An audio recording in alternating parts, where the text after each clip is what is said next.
Every heart sings a song, incomplete until another heart whispers back. Those who wish to sing always find a song. At the touch of a lover, everyone becomes a poet. Plato is regarded by many as one of the world's greatest philosophers. In his dialogue, he examined everything from the nature of reality to ethics to beauty to the state.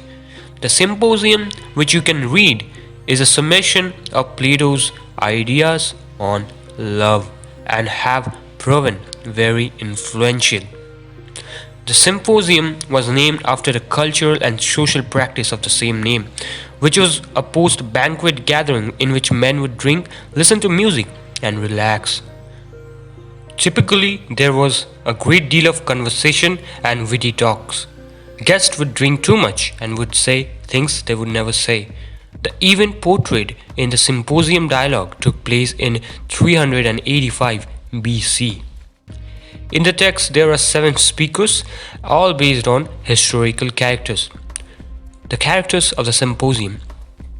It is important to understand the characters in the dialogue in order to understand the philosophical arguments put forwarded by Plato. Phaedrus was an Athenian aristocrat and a friend of Socrates. Phocenius was a legal professional, and Eryximachus was a physician. The great comic playwright Aristophanes was also present at the banquet. The host of the banquet was Agathon, a tragic playwright. Socrates was also present, as is Alcibiades, the notorious Athenian politician and general who played a prominent role in the Peloponnesian War. They all offer different definition of love.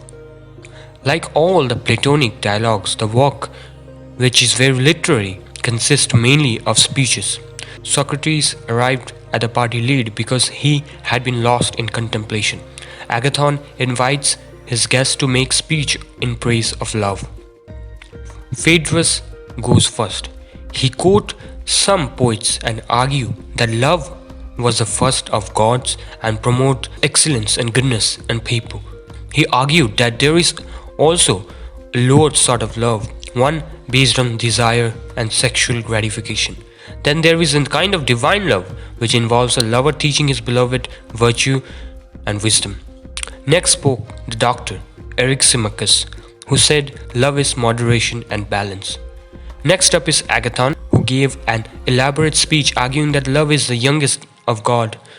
The object of love, according to Agathon, is nothing less than beauty.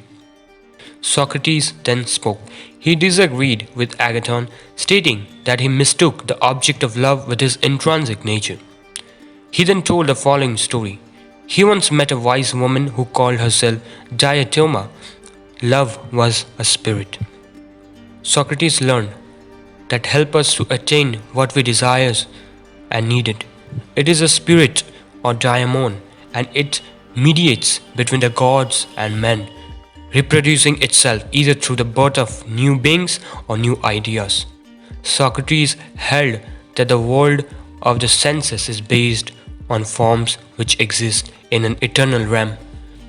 Thus, love is a desire or spirit which lifts the human soul to knowledge of the forms.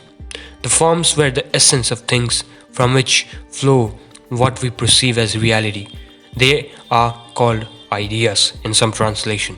One of the most important forms was the form of beauty, and Socrates said love can guide a person to its contemplation. He showed that how love can help human mind to ascend to higher eternal realm, one beyond the temporal world of senses. So, what is love according to the Plato Symposium? And so, when a person meets the half that is his very own, whatever his orientation, whether it is to young men or not, then something wonderful happens. The two are struck from their senses by love, by a sense of belonging to one another, by desire, and they don't want to be separated from one another, not even for a moment. For Plato, love aims at beautiful and good things because this brings happiness. Truth and wisdom are the most dependable and beautiful and the best of all good things. And this is why Plato suggests that love is not a god, but rather a philosopher. He whom love touches, not walks in the darkness. The Symposium is a very important in the philosophical tradition.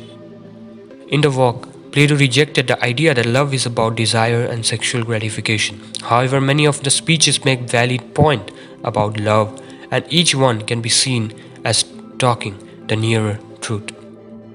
From Socrates, love was a spirit that helped a person better understand the fundamental nature of reality of forms.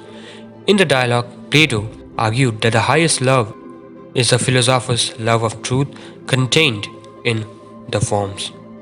This love of the truth is what distinguishes the philosopher. This is what is known as Platonic love, a love that unites soul by uniting them with the truth. If you found this video insightful, share this with your friends as well and hit like and subscribe to help us make more valuable and philosophical content for you. Have a great day.